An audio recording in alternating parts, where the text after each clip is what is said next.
So, the first thing today that I noticed, here you can actually specify a duration for the time for the weather to remain in a certain state. And so I set it to the highest possible amount, and so now there should be clear weather for conceivably a few days, a few in-game days at a time. But here I actually devised a method for pushing values into very tight spaces using pistons. So here you can see this one. Oh, hold on.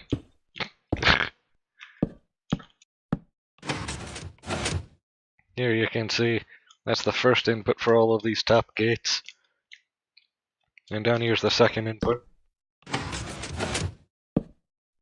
And you can see all of the gates are functioning exactly as intended.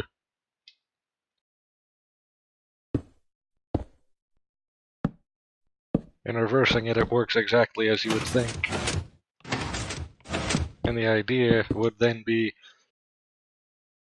to have a system just like these here, the updaters, for this. And the only purpose of it is to get the signal to where it needs to go. Which, having it be so mechanical was a necessary sacrifice to make it so compact. And so this is a stack of 4 of each of the basic gates and OR and XOR. Well, there is one basic gate that wasn't included, and that's not. Although I could just remove this front part from the AND gates and have them be NAND gates, and that would that would make it complete. Although you could do basically the same thing with the XOR gates, where you XOR a full half byte of ones with anything, and it inverts the second one every time, which I think would be better, because not only then do you have the flexibility of not needing to NAND something twice in order to get the AND, but also you get the combined functionality of regular XOR gates with their special property. I'm also trying to think of a way to get rid of this mechanism back here because it's so big and difficult to work with. A similar problem is happening over here, actually. This part on front is supposed to be sort of a multiplexer for selecting values in the RAM to send out onto the data bus. And the problem I'm having is packing the information so tightly. So you see, this is one way I thought of doing it here, where the information comes in from behind, and then you can power these with a secondary line, like this, in order to turn them on and off for propagation. But of course, as you can see, it's already critically flawed, and I have no idea how I'm going to get it working.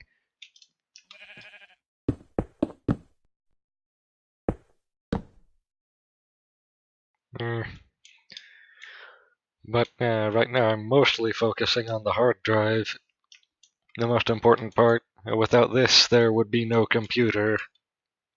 And if you can't fit a program in 8 bytes of RAM, then, well, you're not going to be running anything. Oh, and that includes variables as well as operations. So you probably have room for 5 or 6 operations and 2 or 3 variables. And since this is a 4-bit machine, all of those can either be a value between 0 or 15, and no number higher than that. Although, if you wanted to, you can combine 3 4-bit half bytes into, I think that's a 12-bit number, which is unusual. Actually, what's 2 to the power of 12? I know that 8 to the power of 12 is 256.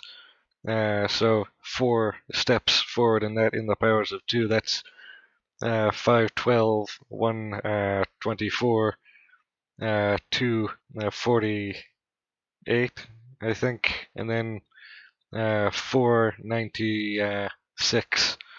So that would be a number up to 496.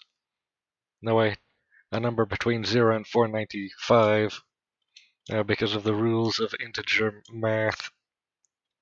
Now, the problem I had when I left off is the storage drums I'm going to need to design. And so far it looks like everything else works except for this. This hasn't been wired yet, and so it doesn't have any control mechanism. In fact, neither of these two things do really. Also, all of these are not supposed to activate all at the same time. They're supposed to activate individually for whatever's supposed to be written. So actually, it would be easier to just start with this first and then move to the other things. Each one of these needs a single AND gate in order to send signal conditionally.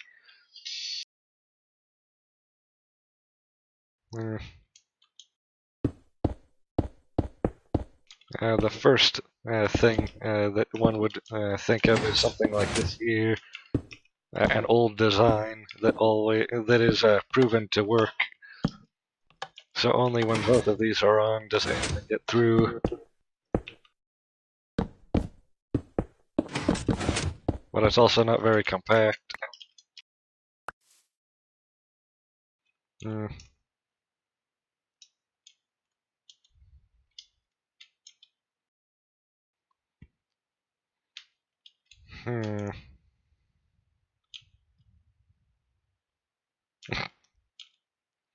Oh yes, I think this sort of multiplexing and demultiplexing is the biggest problem I'm having so far, which is basically what this is, only slightly different.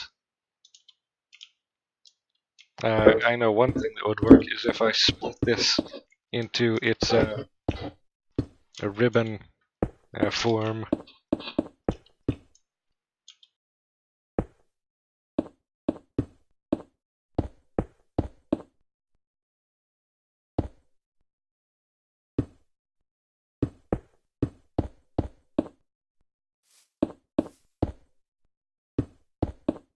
And then put all of the AND gates over here, but that's huge.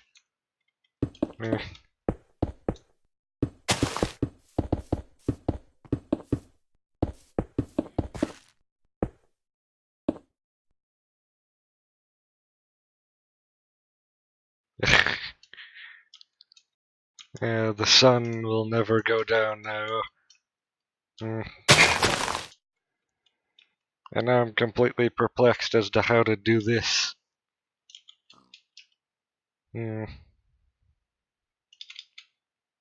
Actually, I think I know of a way. Hold on.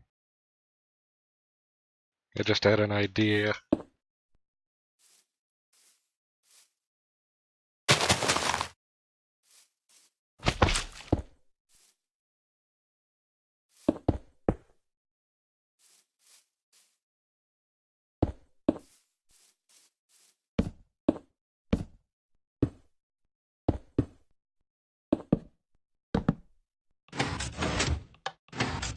This is a new type of AND gate that's mechanical.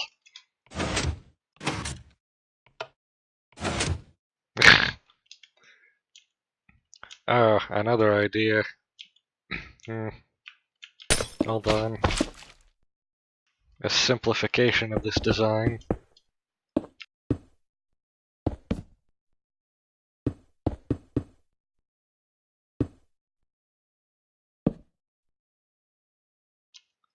That's more of an implies gate actually. So instead of that, we would need this to be back by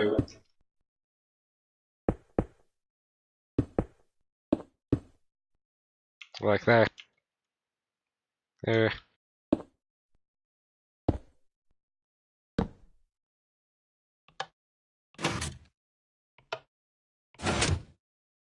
Yes, this is.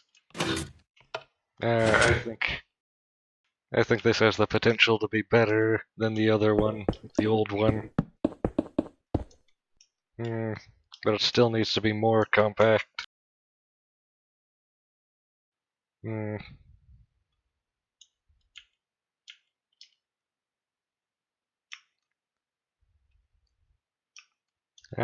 having an idea.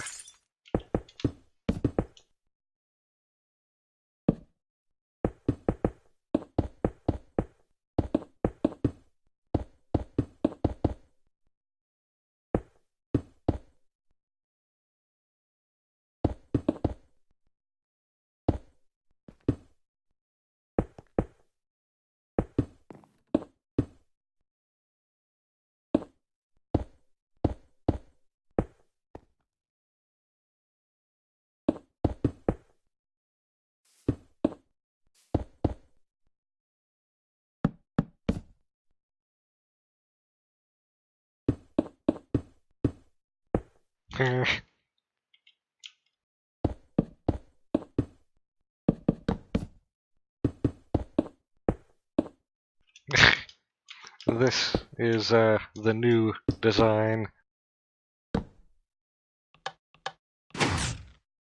Yes, this works perfectly. And it works in composite form. In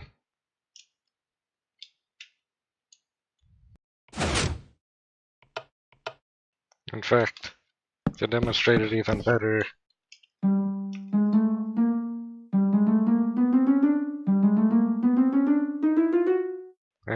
now I can tell which one is on.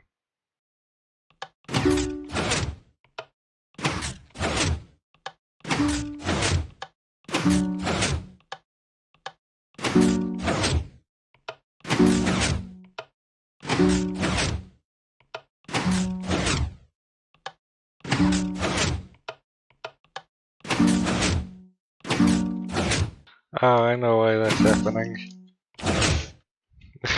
These two to the sides are being turned on by this one here.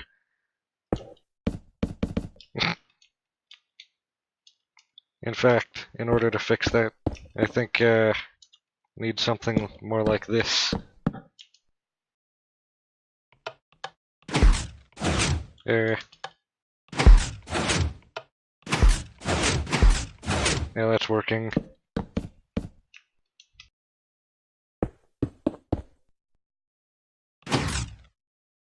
And there's not even any signal interference that I can detect either. Yeah, but of course this still isn't supremely compact like I would prefer.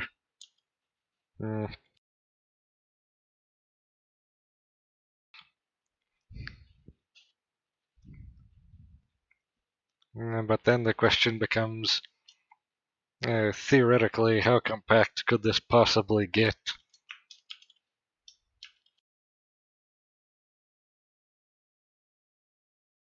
There is one thing I can try, but that would add in too much delay. The latency would add up too much.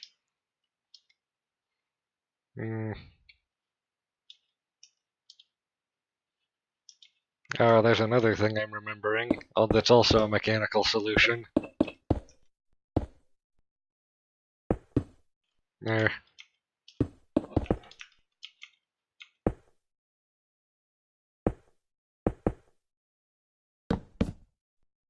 So watch this.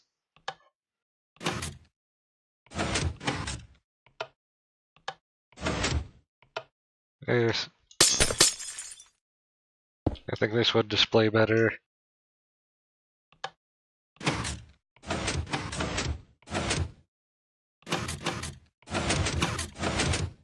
This has an off delay of I think 1 or 2 ticks. but an on delay of 0. And conversely, this has no delay either. So the only delay in the system is if this pin is turning off, as you can see. So this is undeniably one of the very fastest. Yeah, if only we could get rid of that off delay, this would be almost instantaneous in any situation.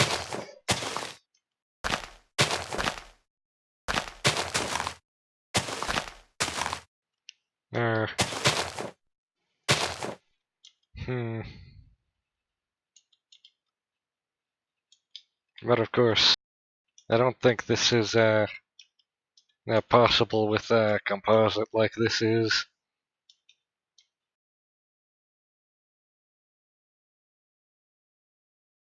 Hmm. I keep coming to the conclusion that this shifting pattern design is actually one of the most powerful ways to push signals through, because it's so compact and reliable. Uh, and so it would seem that having a solid state circuit is probably less useful than having a mechanical one in this case. There's just too many things to take advantage of. Hmm.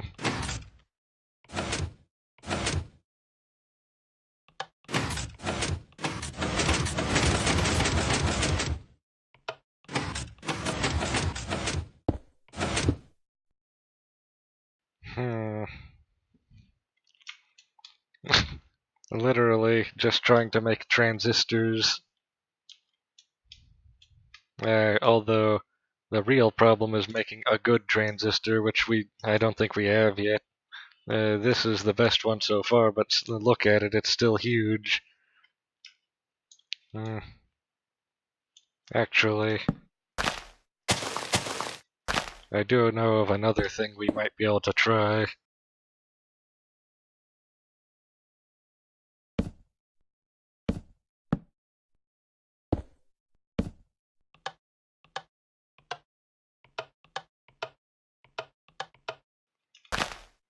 Yes, and so if I replace this here with this, and put this here, and do this.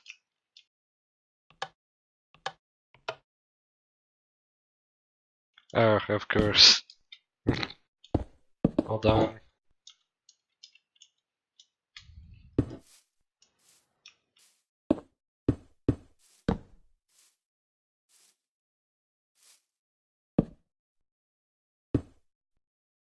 Alright, so now this should work. Uh, hmm.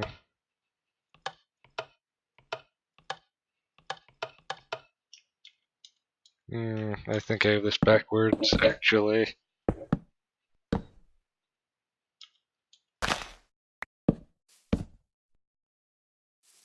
Or... Uh,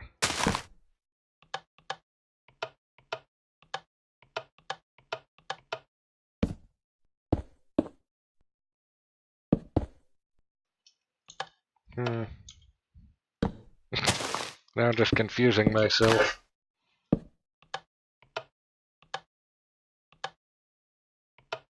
Yeah, this is what I was planning on.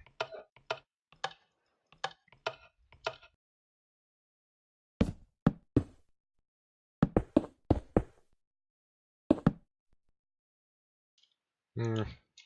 It doesn't accept signals in the sides unless the redstone dust is directly there. It won't accept it if there's a torch.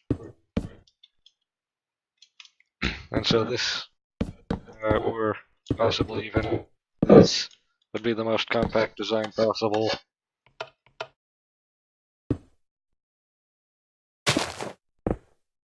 And the truth table is correct, verifiably. Yeah, so that's, I think, more compact than this. Mm.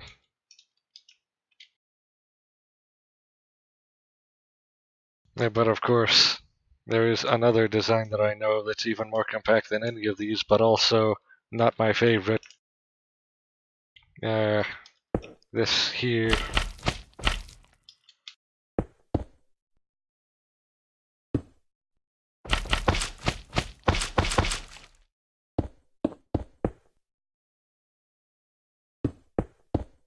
I hate doing it this way.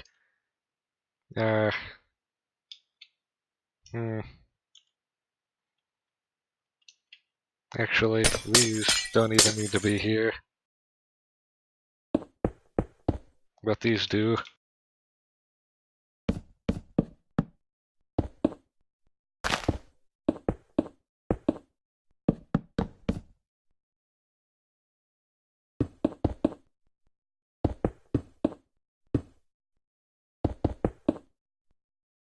There.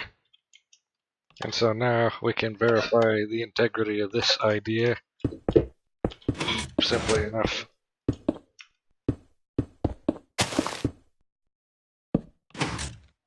Yes, and so that's incorrect. Hmm. And that's just weird.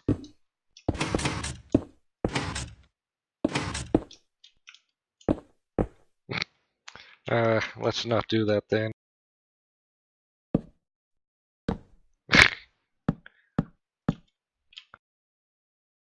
Uh, so it does work. And there doesn't seem to be too much interference. But of course, yeah, it's still what it is. It's yet another shifting pattern design, which not only is bad for uh, consuming processing power like nothing else, it is also loud and huge and just not my favorite.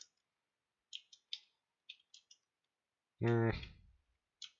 In fact, I don't like any of these designs that use pistons, but they're very necessary in this case.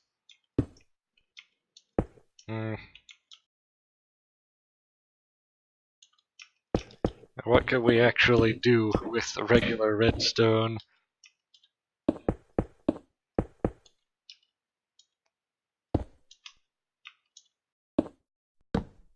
Oh, that works.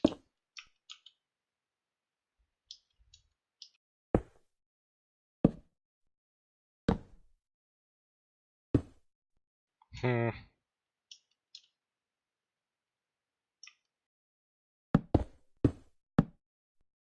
Uh, hmm.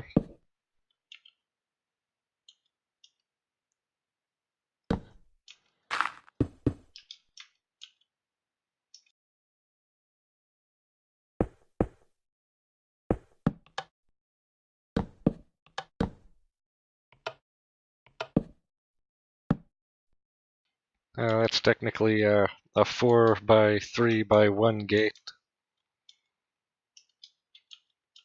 It doesn't tile very well, and it needs to be in the ribbon form in order to even function.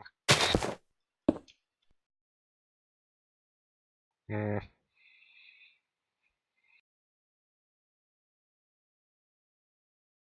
I'm thinking of another design actually that might work. Trying to go somewhere where there's not all of this grass. It's an invasive species, as you can see.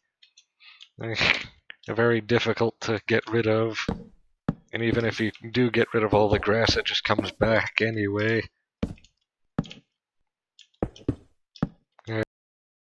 I remember this old design from things I used to do. And then here we have the output. Although this is pretty massive actually.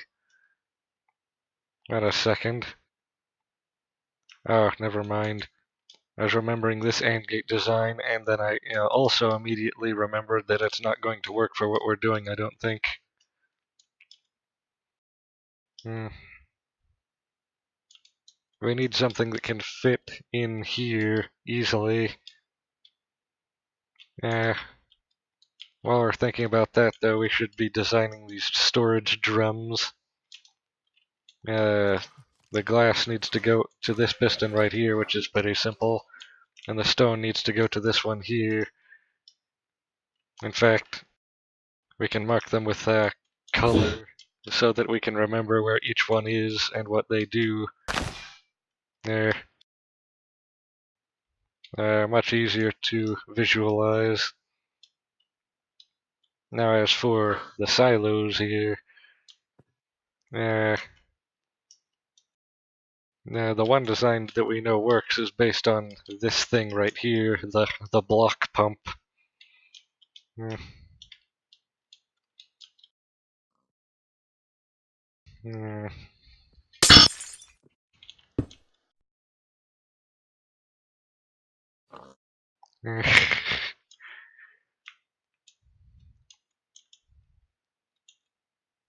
Mm. Although I don't like how complicated that is. This drive is already complicated enough. It doesn't need to be any more complicated. In fact, what do we have that works like this, but doesn't need blocks to be taken out or put in? I'm thinking about a block that we can just change the state of, and then it can just be in circulation. Hmm.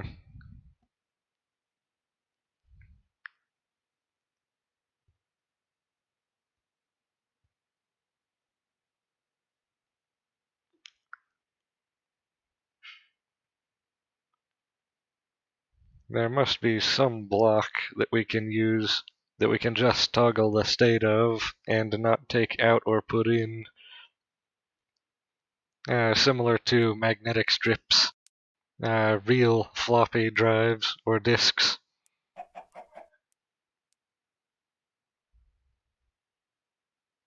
Hmm.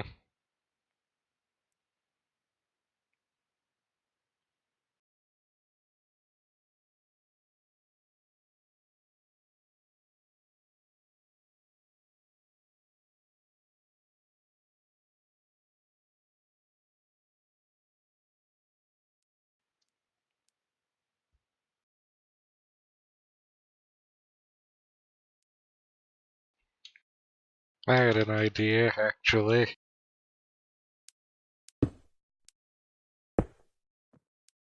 So imagine you have this be a tape here, and then here we have this right head, and we could have the value stored be now whether or not this one is displaced here. But then the problem is we would need to still move that, and how would that even work?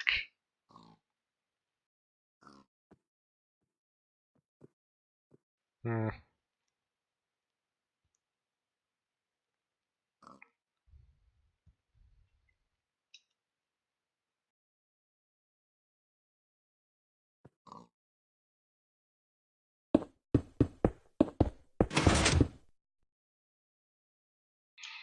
Hmm.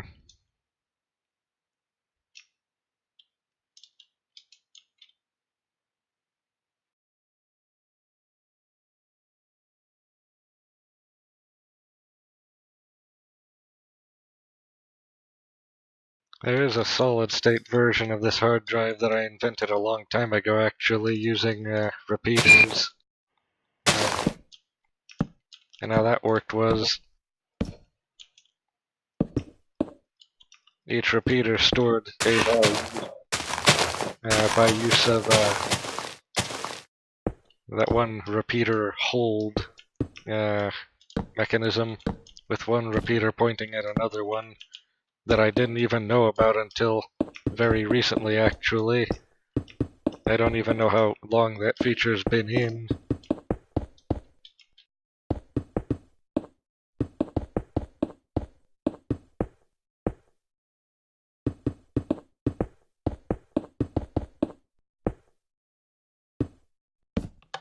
There, and so this would be the normal state.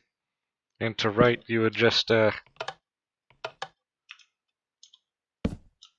that, and then you can rotate the value like normal to get whatever index you wanted. Basically just freezing the state of a clock and inserting values. And in order to take out a 1, you would need to block that 1 from getting to the next repeater. And that's why in this configuration I would normally put something like an XOR gate right here to flip a value that's in circulation. And of course that works fine until you get into how complicated it actually is to work.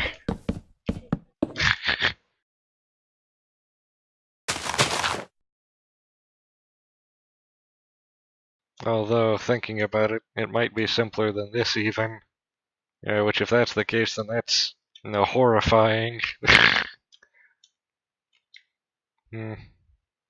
The actually efficient way to do that, though, with solid state, I just clear out this area first. I hate grass.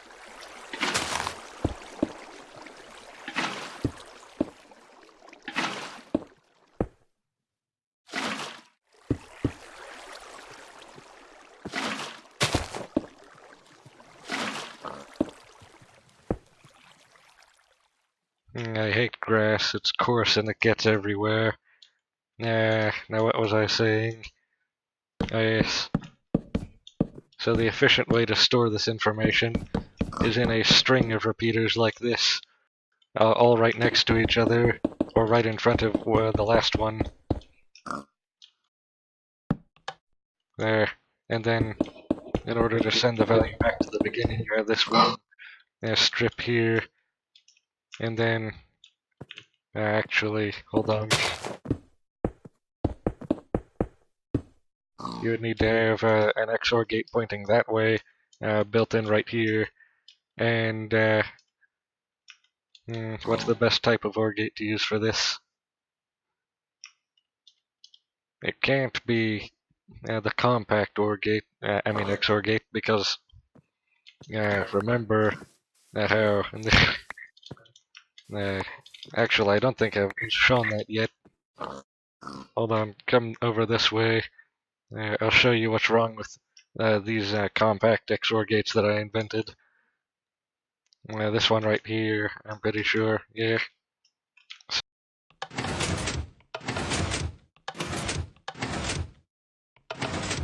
There, as you can see, if these two values change at the same time, first of all, it breaks the XOR gate truth table, and now this becomes an XNOR gate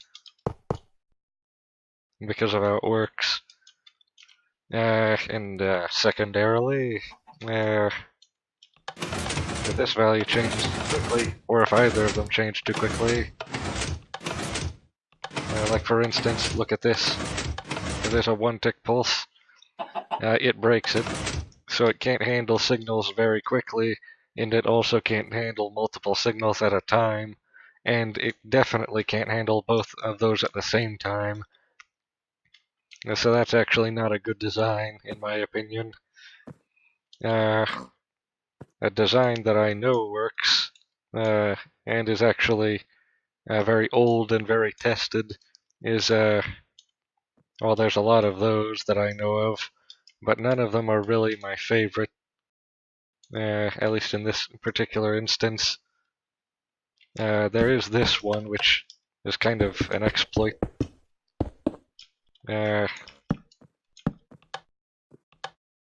As you can see here, the truth table is correct. I suppose that could work for this one time. Yeah, fine, we can use that. So for this, I'm going to need to have it be like this, and also like this. I would prefer for it to be, I think, like that.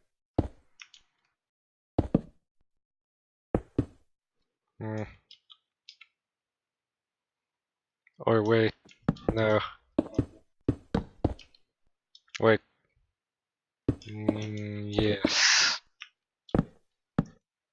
Hold on, let me just check something.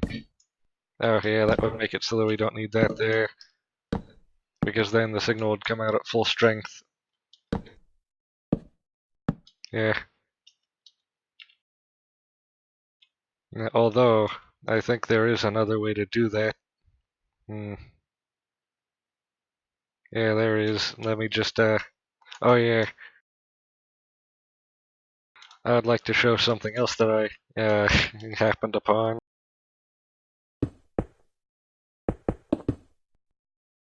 A redstone diode made out of, just glass and stone. The reason this works is because redstone can't travel down translucent blocks like glowstone and glass, or tinted glass either, any of those. And so this makes an instant propagation diode. As you can see, the signal travels instantly in only one direction. And so that's preferable to using a repeater, which always has at least a 1 tick delay when transmitting the signal. And so actually we can make a race for them. So 3 repeaters in sequence versus 3 of these diodes in sequence.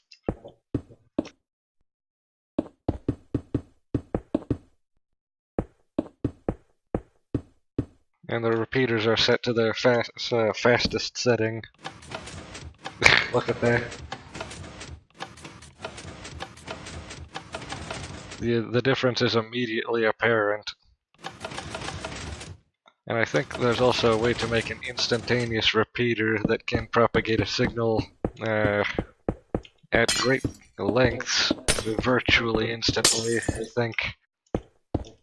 Actually, I think I know of more than one design that does that.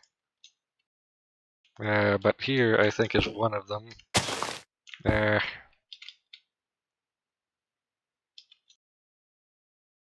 Actually, based on that earlier design for that transistor,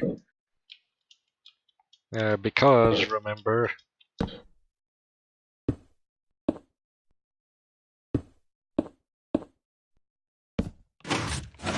yeah, look at that. Because remember, when this block gets pushed out of the way, the redstone instantly makes contact. And so going up, it's faster, but going down, it's slower because the piston retracting takes more than 1 tick, I think. And so this is in one way better, and in another way much worse.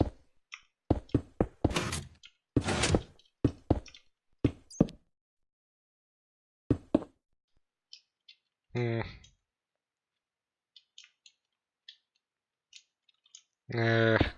But back to the matter at hand, actually.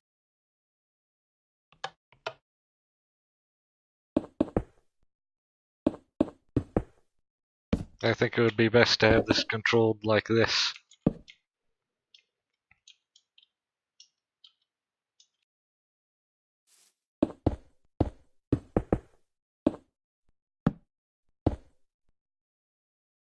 Uh-huh.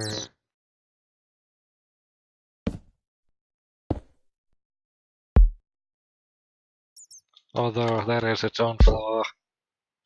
Notice how one repeater is a datum bit here, and you see 2 repeaters are written to because the signal was 2 ticks long, which is the minimum signal a redstone torch can be toggled for, which is a problem actually.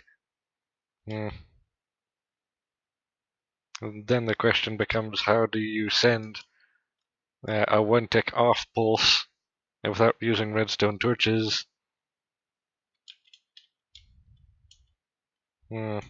Actually, I think, isn't there such a thing as a reverse monostable?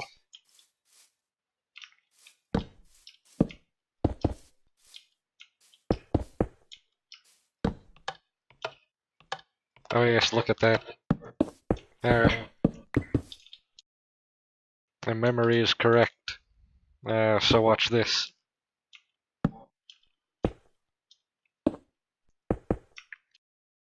There.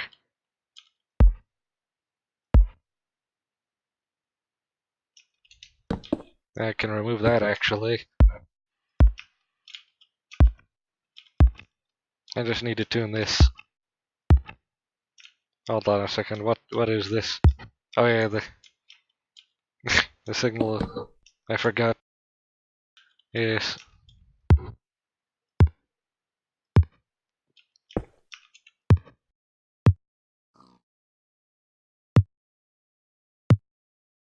Ah, now look. Ah, notice how that signal disappeared in there. That's a bug, actually. Something I noticed about how these held repeaters work is that in order to handle a 1 tick long pulse, at the end, and I think also at the beginning, they need a buffer repeater right here that's not being held. So now it should work fine. Or correctly, even. So this pushes it forward by 1 each time. As you can see, it is functioning correctly. It is holding the signals in memory and cycling through memory. Although this is not my favorite way of doing it. We already have a solid state hard drive constructed here, although not a very good one. It's slow to index, although I suppose you could fix that by holding it off for more than 1 tick at a time, and the number of ticks correlates directly to how far you want to go, although controlling that would be a nightmare. Also, this doesn't even hold that much information. This is actually exactly as much information as a strip of stone that is 4 blocks long, and in this case, the hard drive is holding exactly this information in the version, in the form of these signals here that are being held in stone. This is the exact same information.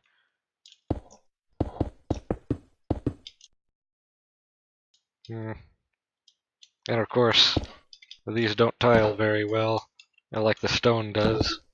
The stone tiles like this, whereas the repeaters tile like this here, where each one needs to be on top of a block.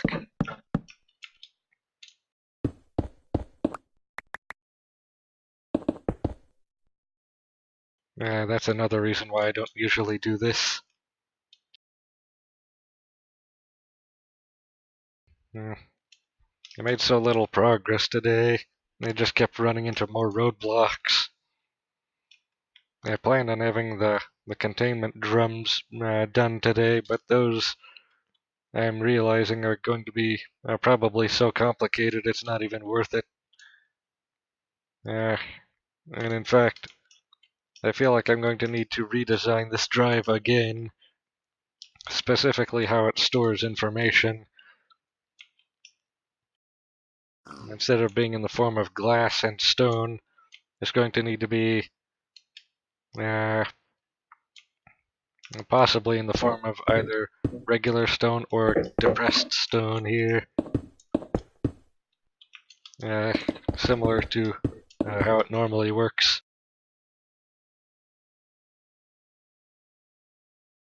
But of course, the problem with having it be like that is quite apparent. Because how do you push all of that well? The obvious first solution is to just fill in the gaps here. But then the problem becomes you need this. First of all, you need this extra material here. Now, second of all, the write process becomes more complicated because now, instead of just pushing this out of the way here and having it be that.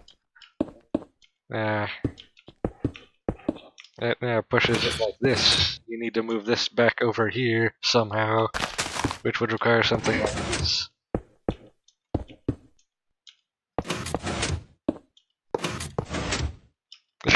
And you see there's already so much more complication.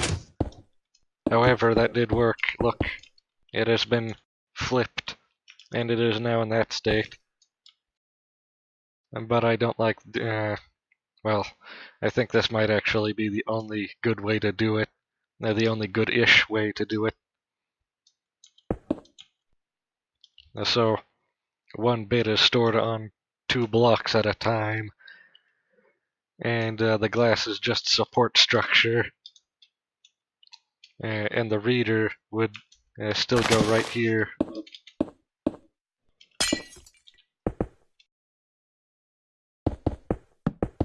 Mm.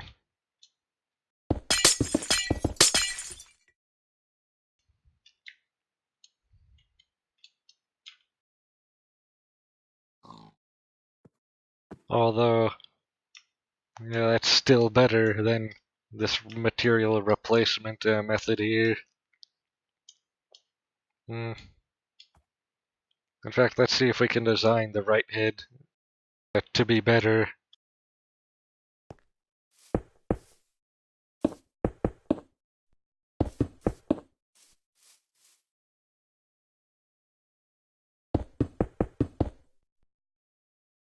So this is going to be a sort of simulated portion of how the hard drive would be.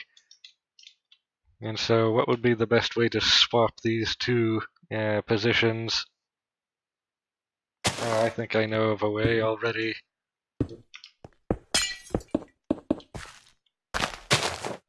Actually, have that be up here instead. Easier to get to. Hmm. Oh yes, this is actually going to be much easier than I even thought.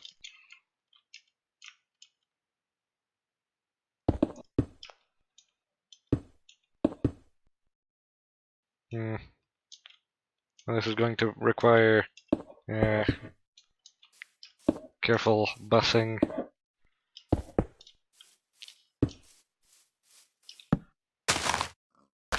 There. And then another one right here.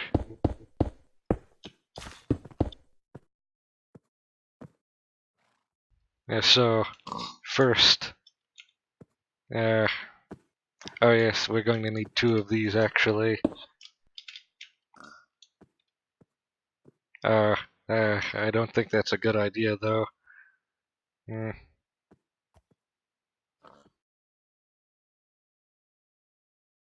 Because in this configuration, firstly, this one would need to fire, and then, oh yes, this is,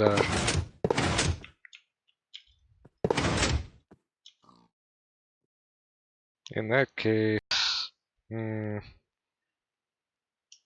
hmm. What I was thinking was this could pull that up like this, and then these could fire for 1, like that, and then this could be pushed back down like that, and that successfully flips it. But for that to work, we need another one right here, and we need to know exactly which one to pulse at any time, because doing that again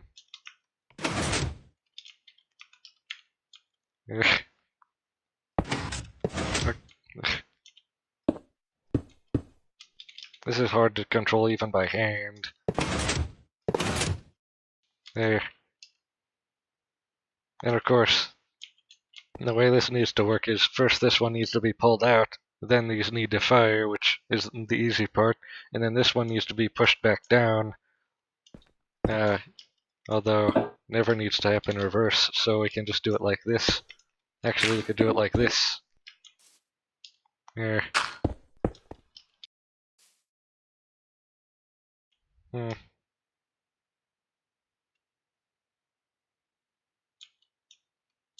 So first, this one would need to fire.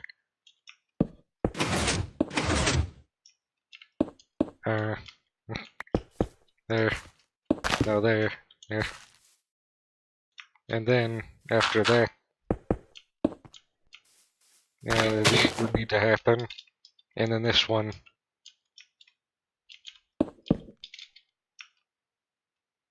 Hmm.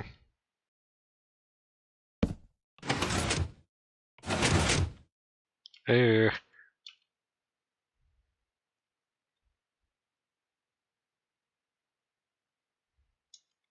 We only want that to happen once, though.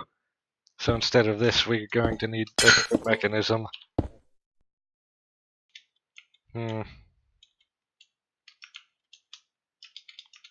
Such as,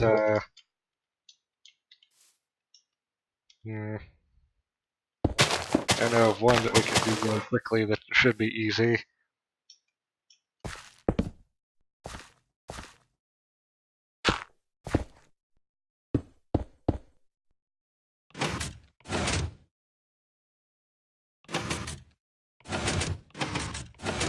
No, not that. This. There.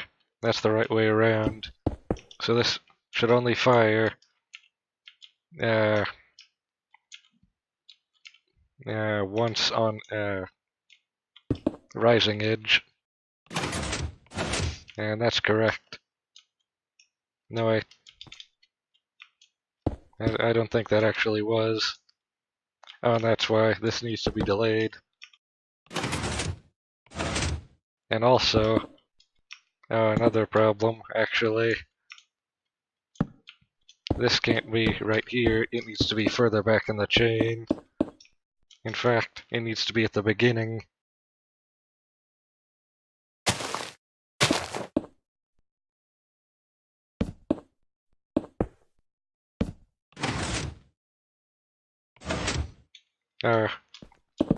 This delay still needs to be here.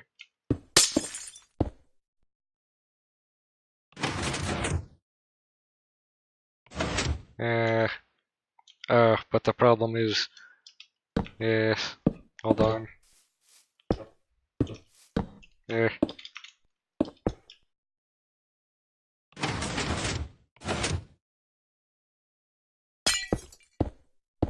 It's irritating how this blocks vision of what's happening.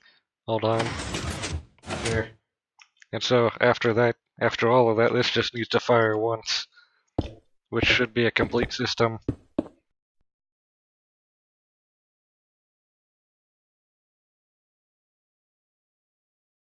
And that should happen, I think, probably 2 after.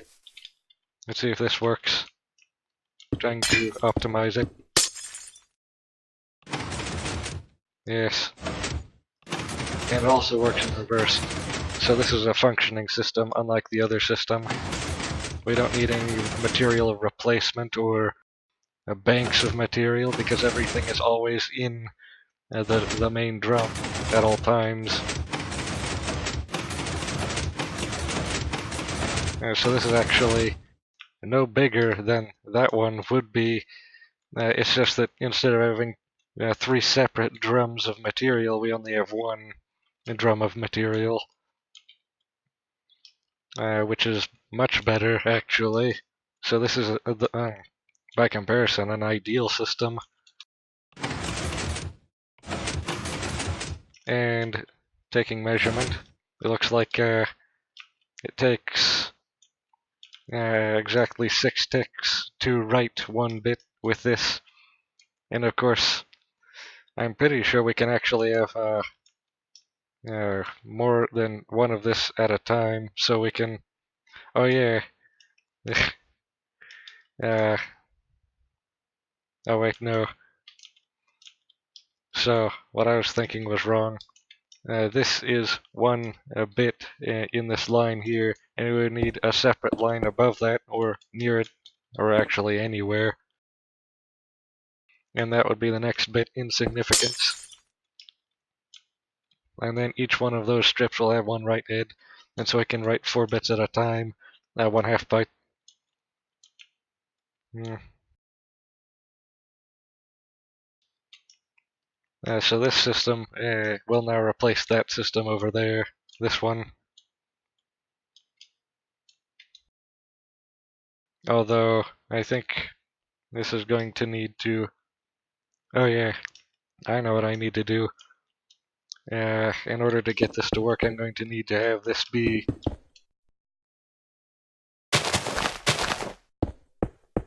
a vertical drum. Yeah, like this.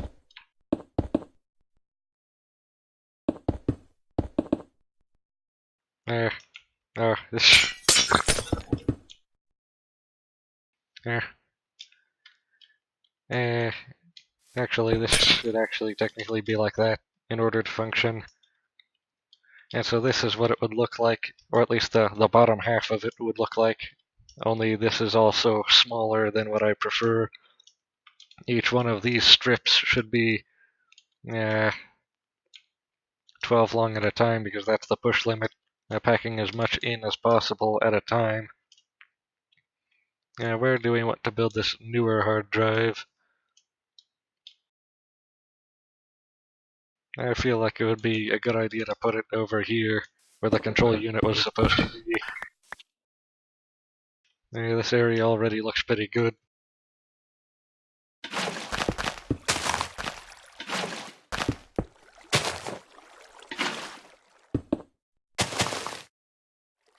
I ever notice how weird it is that water can detect when there's a slope nearby and head straight for it?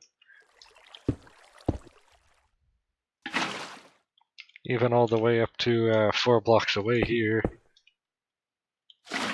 But at 5 blocks, it doesn't.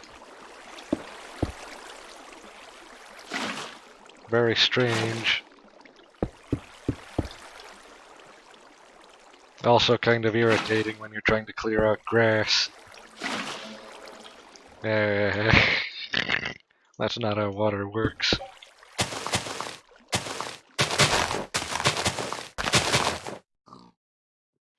So this is where it should go, right here. So there's one. I think they should be spaced by 2 each. Or possibly more, actually. I'll figure that out later. Hmm.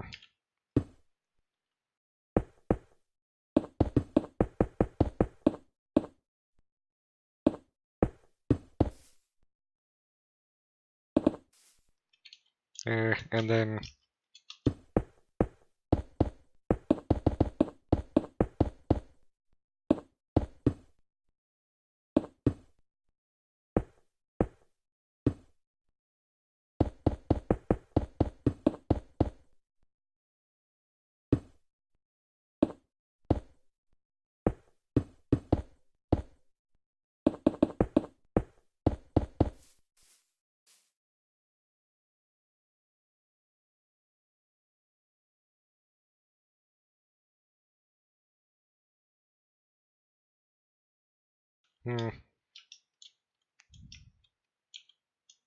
it's strange, according to my calculations. Never mind. I think I was counting wrong. Hmm.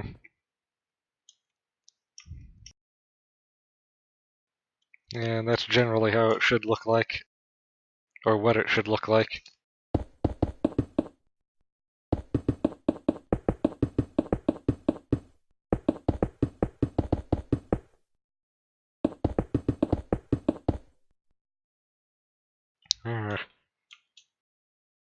And then the right head, it should go right here.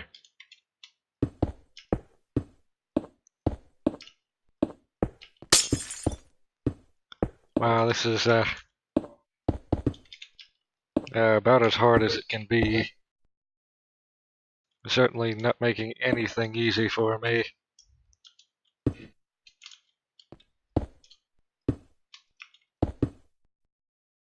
There, and that's how that combines. .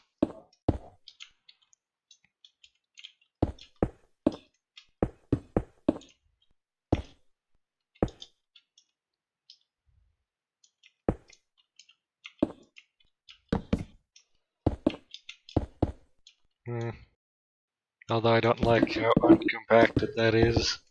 I like space efficiency. So something more like this.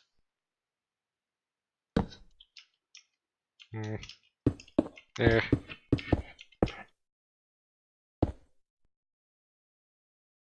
Actually, let's make sure that that's not a...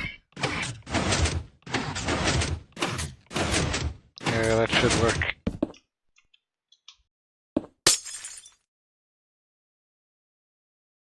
And also have this be here like this.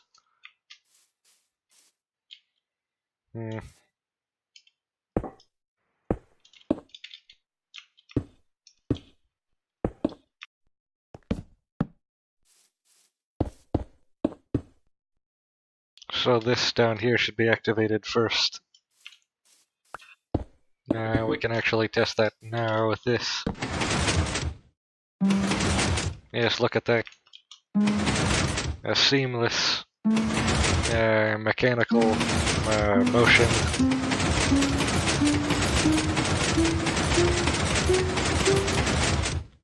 And since we changed the storage mechanism, let's see here. This line is 12, the top line is 12, that's 24, and then the other two are 11, combined is 22. So that's 46, 46 bits in this 1-bit chain. The 4 of those next to each other in parallel, that's 46 half bytes, and then 4 more of that would be 46 bytes. 46-byte hard drive. Doesn't sound very large, but in Redstone it is very large. Very high capacity, high volume drive. And then the only weird thing we need to figure out with this is the actual drive movements.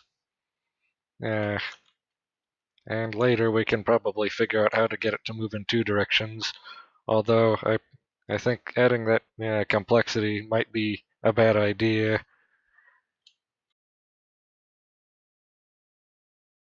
And then how far away can we stack this, tile this even? Theoretically, about this far. So that right there is that right there. And so then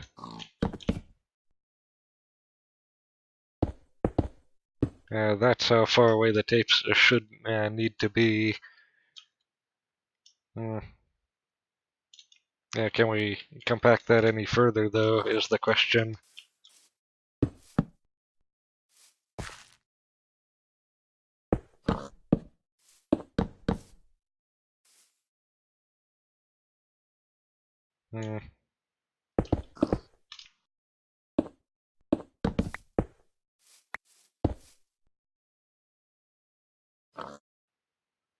I want it to be as compact as possible.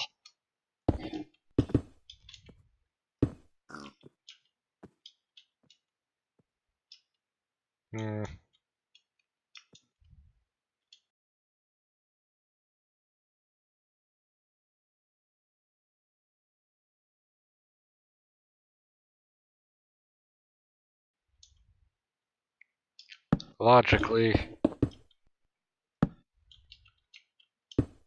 I think this minor sacrifice can be made. There. Does it still work?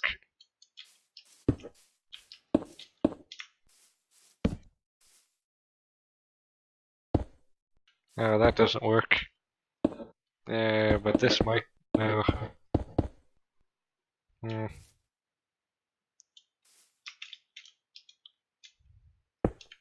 This will, though.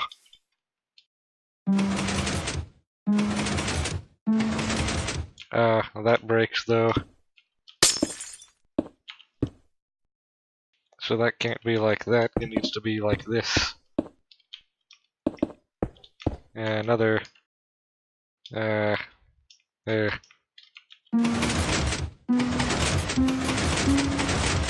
And now it doesn't poke out nearly as far, which means the next one can be this far away if we actually offset this as well. So that it looks more like this.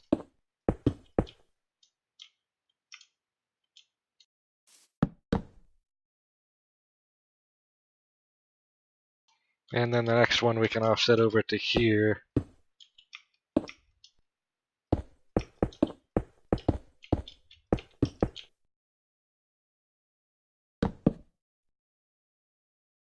And then they can all be spaced much more efficiently. And so now, in total, to fit a whole half byte per entry, we need this is 5 blocks thick in tiling.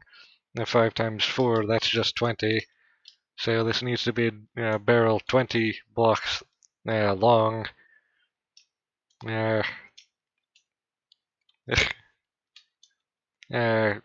This is uh, invoking imagery of Halo. Remember the giant disk planet? No, the giant ring planet. Disk and ring is not the same thing. I'm, I'm exhausted now. I'll finish this later.